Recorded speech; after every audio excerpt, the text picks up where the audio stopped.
В 2010 году 39-летняя Вероника Бозза была восходящей звездой музыкальной и телевизионной индустрии Нэшвилла. Годом ранее она стала настолько востребована как продюсер, что ее попросили поработать над церемонией вручения наград в области кантри-музыки, что стало для нее большим вызовом. Вероника с блеском справилась, но, к сожалению, востребованность на работе отразилась на ее личной жизни. Вероника и ее муж Тим Бозза были женаты 15 лет. Они познакомились и полюбили друг друга вскоре после того, как Вероника переехала в США из Италии в 1994 году. Тогда оба были молоды и амбициозны, и 12 лет брака прошли просто чудесно. Тим создал успешный строительный бизнес, а Вероника работала неполный день и получала образование в сфере коммуникаций. Через 7 лет брака в семье появился долгожданный сын Джордан. Карьера Вероники развивалась намного медленнее, чем Тима, но когда она получила должность музыкального продюсера, казалось, ее достижениям нет предела. Однако одновременно с тем, как карьера Вероники развивалась, бизнес Тима переживал не лучшие времена, так как начиная с 2007 года сфера строительства страдала из-за экономического спада. В дополнение к стрессу из-за новых финансовых проблем, работа Вероники требовала ее присутствия от 10 до 14 часов в день. К 2009 году давление на семью было невыносимым, и брак дал трещину. Пара подала на развод. После расставания Вероника переехала в шикарный район неподалеку от Нэшвилла, тогда как Тим вынужден был поселиться с матерью. Расставание проходило не слишком мирно, но казалось, последние спорные пункты тоже были решены, и к сентябрю или октябрю 2010 года развод будет оформлен официально.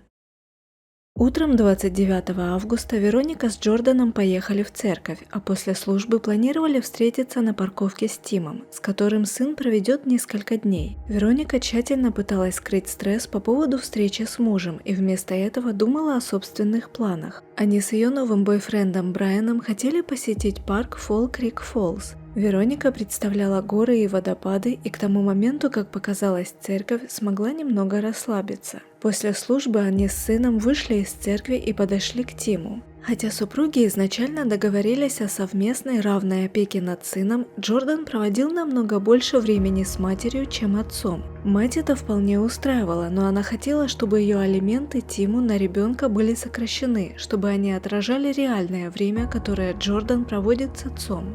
Вероника надеялась, что адвокаты с этим разберутся и как можно скорее, потому что она действительно хотела поскорее покончить с этим браком. Обменявшись парой слов с мужем, она обняла сына и пожелала приятно провести время с отцом и бабушкой. Сев в машину, она направилась обратно домой. Подъехав к дому, Вероника открыла дверь гаража, заехала внутрь и собиралась закрыть дверь гаража за собой, когда ее рука резко замерла. Она заметила что-то в зеркале заднего вида. Чтобы лучше видеть, она повернулась на сиденье и выглянула в окно машины. «Что это значит?» – промелькнула мысль. Но у нее не было времени обдумать увиденное. Вероника выскочила из машины и метнулась к двери, ведущей в кухню. Через 20 минут в 12:30 диспетчер службы спасения ответил на звонок мужчины, назвавшегося Брайаном Робинсоном. Он находился в доме его девушки Вероники. Вероника была мертва. Нет, он не проверил пульс. Нет, он не пытался оказать первую помощь. «Пожалуйста, просто поторопитесь», – попросил он диспетчера, назвав адрес. В 12:50 полиция и медики уже заполонили улицу перед домом из светлого кирпича в колониальном стиле. Внутри стояли детективы, глядя на тело жертвы. Вероника лежала на боку на полу гостиной. Ее окружала кровь, которая уже стала подсыхать и густеть по краям.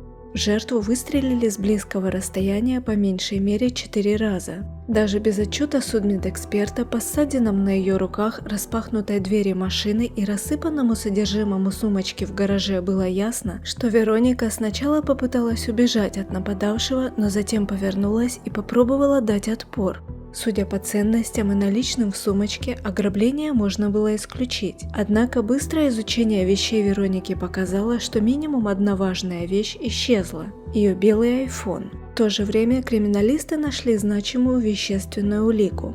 С первого взгляда казалось, что убийца подобрал все гильзы, но одну он упустил. Пока криминалисты продолжали работу, детективы направились к двери. Они хотели поговорить с Брайаном, ведь он не только обнаружил тело, но и подозрительно отреагировал на произошедшее.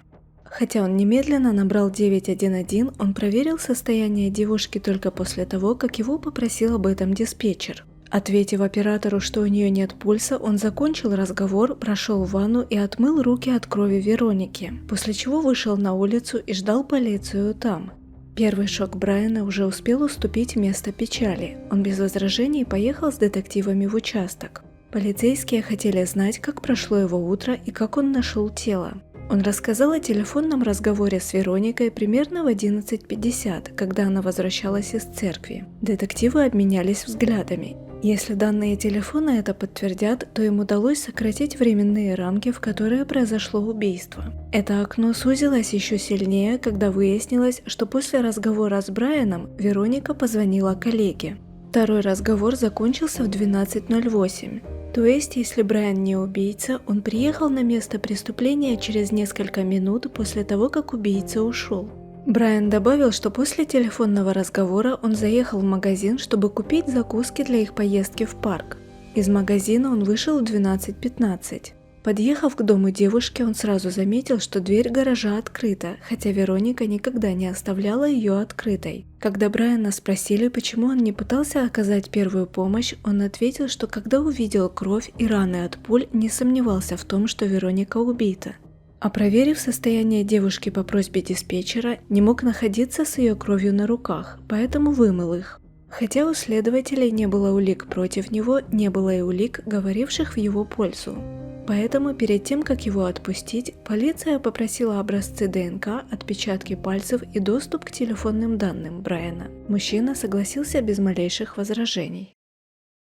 После разговора с Брайаном детективы действовали быстро. Они хотели поговорить со следующим человеком в списке подозреваемых, поэтому сели в машину и направились к Тиму, мужу Вероники. Услышав новость, Тим, казалось, был больше расстроен не гибелью жены, а тем, что ему придется рассказать о случившемся 9-летнему сыну. Он оставил Джордана в доме сестры и поехал с детективами в участок. Мужчина даже не пытался юлить и откровенно говорил о супружеских проблемах. Детективы были удивлены, что Тим так откровенен, тем более, что его слова можно было воспринимать как мотив для убийства.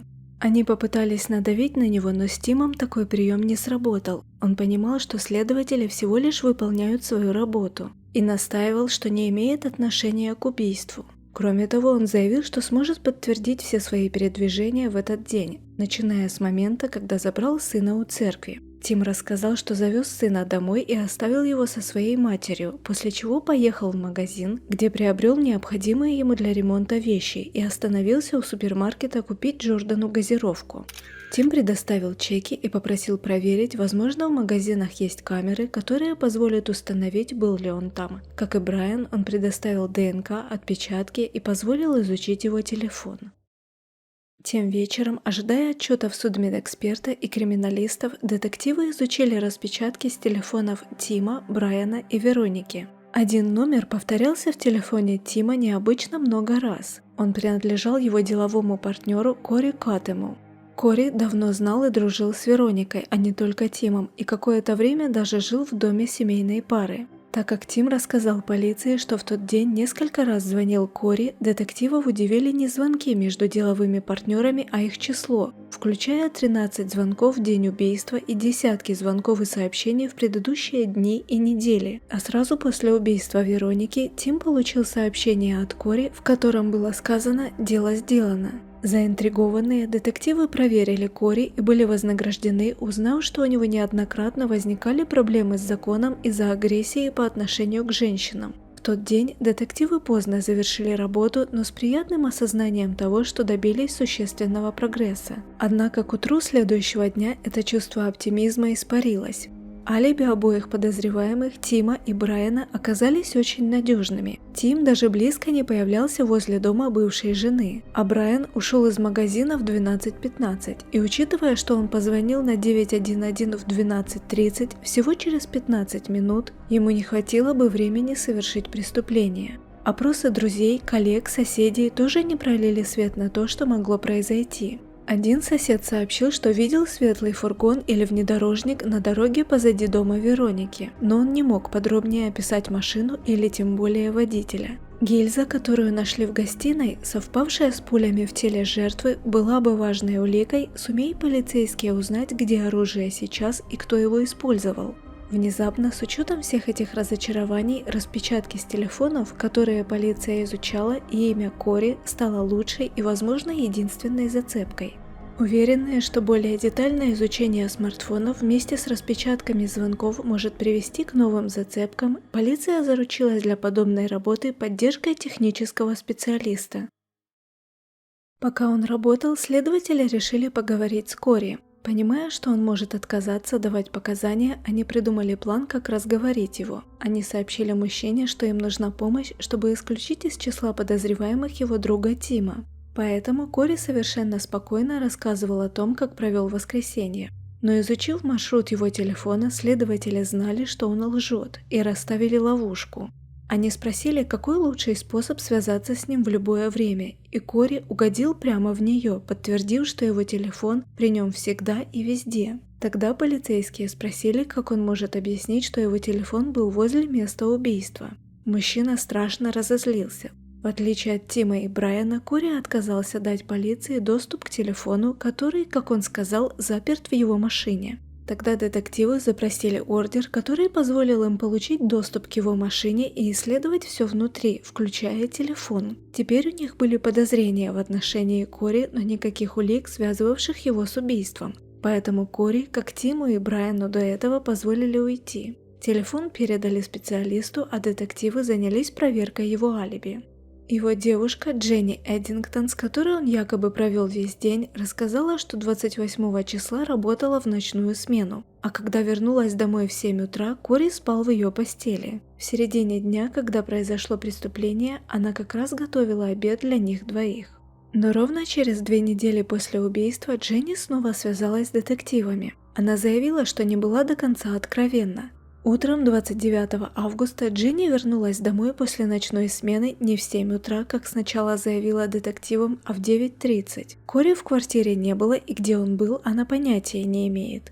Уставшая девушка приняла душ и легла спать. Она не просыпалась почти до вечера, когда ее разбудил Кори и сказал, что хочет отвезти ее на обед в ресторан. Когда они ехали обедать, белый телефон соскользнул с панели машины и упал на пол.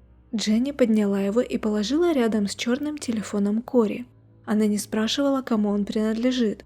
Она знала, что ее бойфренд связан с разными людьми, и не всегда эти делишки вполне законные. В конце концов, именно Кори убедил ее украсть у бывшего мужа пистолет с патронами еще в июле. Он сказал, что оружие может понадобиться ей для самообороны, и она держала его в красном ланчбоксе в машине.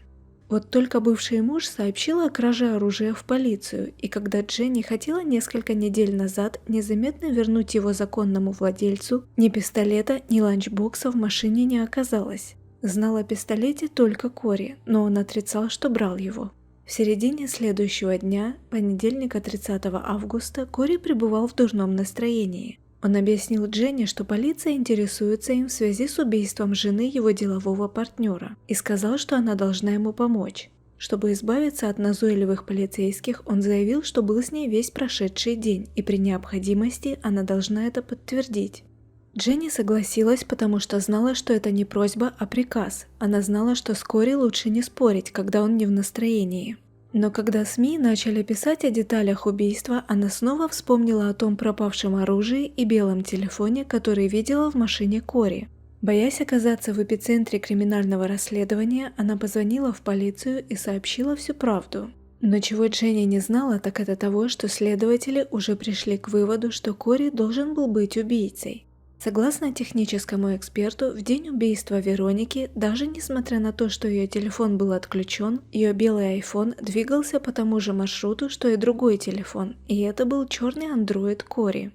Основываясь на новых показаниях Дженни, вместе с анализом телефонных данных, показавших физическое местонахождение телефона Вероники до и после убийства, детективы смогли установить, что на самом деле произошло в тот день 2 недели назад. В воскресенье 29 августа выдалось жарким и знойным, но внутри здания католической церкви воздух оставался прохладен. После окончания службы Вероника и Джордан попрощались со священником, который поддерживал их весь прошедший год. Теперь, когда они направлялись к парковке, где их ждал Тим, священник улыбнулся и ободряюще пожал руку Веронике. Она улыбнулась в ответ и поблагодарила его, прежде чем покинуть прохладу церкви. Снаружи ее уже поджидал убийца, наблюдавший за тем, как они с сыном шли к Тиму. Убийца провел часы, следуя за Вероникой, поджидая идеального часа. И вот, наконец, этим утром сцена выглядела многообещающе. Ребенок останется с отцом. А когда Вероника повернулась и пошла к своей машине, она выглядела расслабленной и даже не замечала ничего вокруг, включая своего убийцу. Это было необычно, потому что он был очень крупным и высоким мужчиной. Окружающие всегда замечали его, куда бы он ни направился. Обычно такое внимание ему импонировало, но не сейчас. Он улыбнулся, довольный тем, как шли дела. Он видел, как Вероника достала телефон и начала нажимать кнопки, пока шла к машине. Через несколько мгновений она исчезла внутри автомобиля и завела двигатель.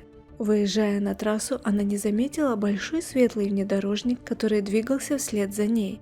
Убийца знал, куда она направляется, поэтому обогнал ее и быстро поехал к дому Вероники, прежде чем она доберется туда.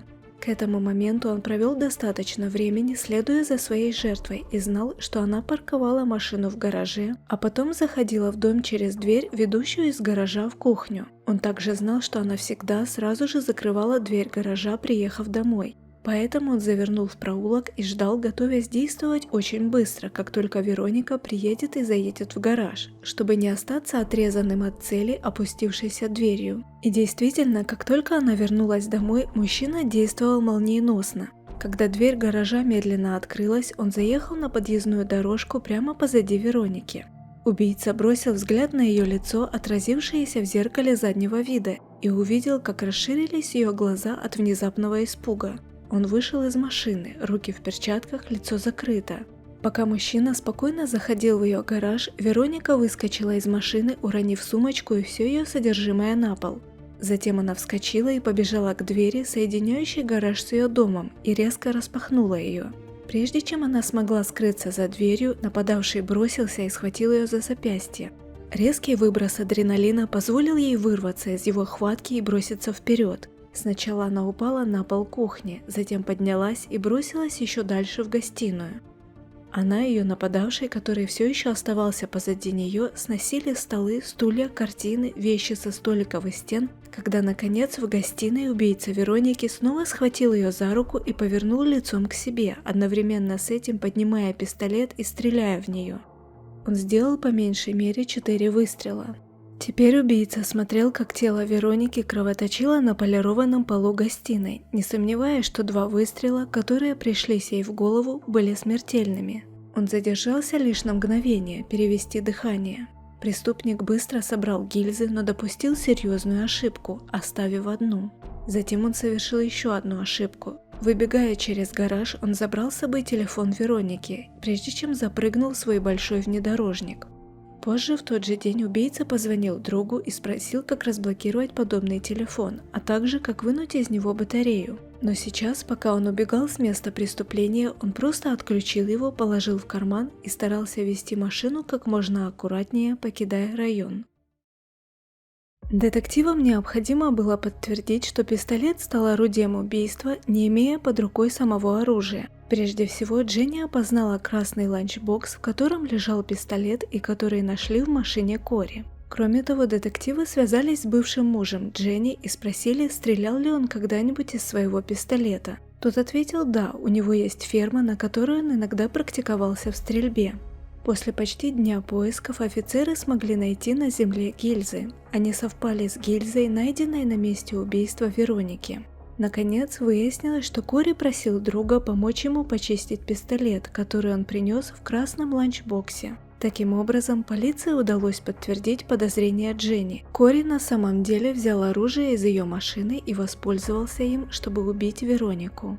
Но это был не финал расследования, потому что полиция смогла раскрыть невероятный поворот в деле об убийстве Вероники, такой, который ожидаешь увидеть только в фильме. Оказалось, Кори был не единственным убийцей Вероники. Хотя второй убийца находился очень далеко от ее дома и даже не касался оружия, это был Тим Боза, посеявший идею ее убийства.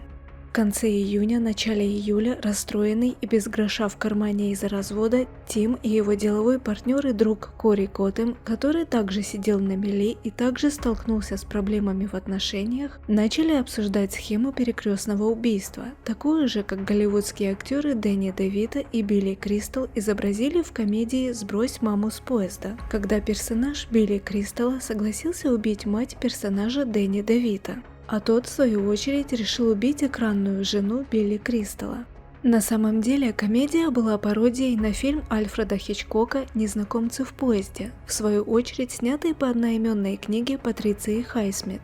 Но несмотря на то, что в фильме план главных героев с треском провалился, Кори и Тим решили, что у них все получится, и взялись за его исполнение. Идея состояла в том, что Кори убьет Веронику вместо Тима, а Тим убьет бывшего мужа одной из девушек Кори. Но у Тима не было шанса выполнить свою часть договора. Помимо того, что мужчины хотели избавиться от целей из-за проблем, которые они им создавали, существовал и серьезный финансовый мотив. Тим знал, если Веронику убьют до развода, он получит $550 тысяч по страховке. Он пообещал Кори 35 тысяч из этих денег. Финансовый консультант семьи Боза дал показания о том, что Тим обратился к нему с вопросом, когда он может ожидать выплату в день прощания с Вероникой.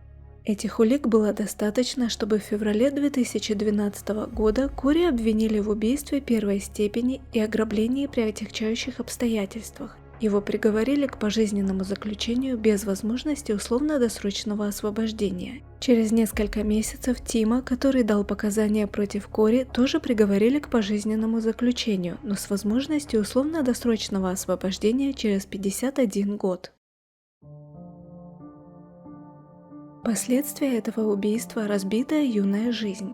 В этой истории есть ряд трагедий, но главное состоит в том, что Вероника больше не может быть матерью сына, которого так сильно любила. Последнее, что известно о Джордане, в 2021 году он жил с тетей в Теннесси и учился в колледже.